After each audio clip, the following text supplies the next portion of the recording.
I'm not sure. So that's the Western esoteric science compared to the Eastern esoteric science.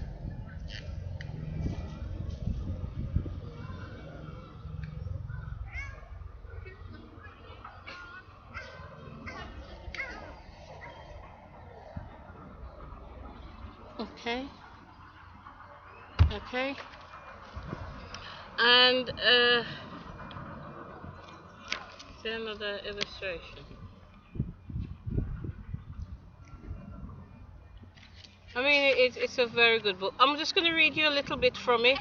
It's called, the chapter I want to read is called The Third Eye, and that's on page 127.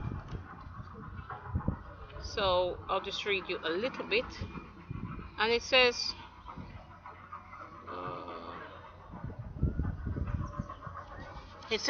the possible fruits of a deeper understanding of various aspects of life has been considered, such as aspects, for instance, as a planetary influences by whose aid we develop, and which we can study through astrology and numbers, and by their manifestation through colors, sound, and form. And this little research has brought to light the possibility that the discoveries of man, of science today, may coincide with the knowledge of the mystics of all times, with a difference only of presentation and nomenclature.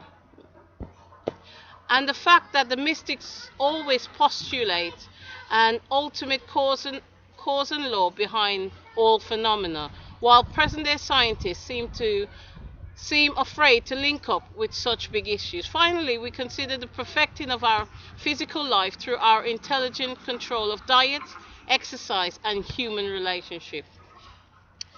And it goes on a little bit, and it says, we hear of intimate relationship with the masters of mystic experiences upon the path, and we're given full details of initiation, reincarnations, magic, black and white. Hundreds of societies and cults with scores of teachers have sprung up everywhere like mushroom growth.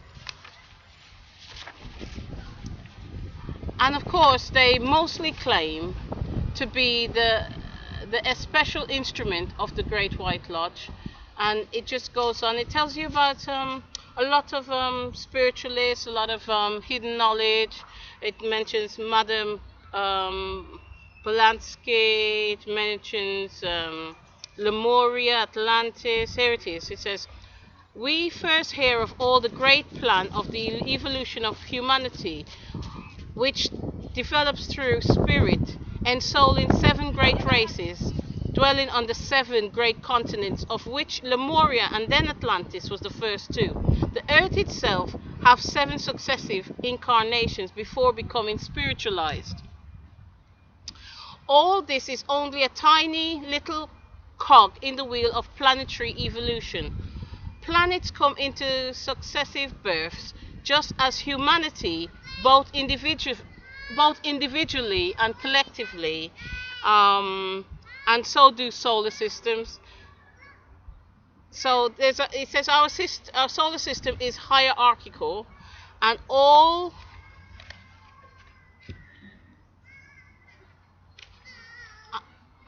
staff of graded helpers mentioned in the Bible as the 7 spirits before the throne, the archangels, the angels, the cherubim, the seraphim.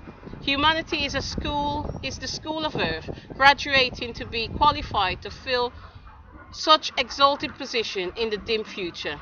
The first to pass these mystic examinations, called initiations, will be ready to replace those of the celestial company who are promoted to higher positions. Having attained such status, they have no longer any need of earth lessons, but they sometimes elect to come back to help humanity and set them on an example of the pure, perfect human life, as did Jesus Christ and Buddha and many others in the earlier history. In fact, we are told that the gods themselves instructed humanity at the dawn of history, at which time humanity was entirely conscious of the inner world and had gradually to learn to become aware of the crystallizing physical plane. and it's a beautiful read. So something to get, and the illustration, this one is right by it.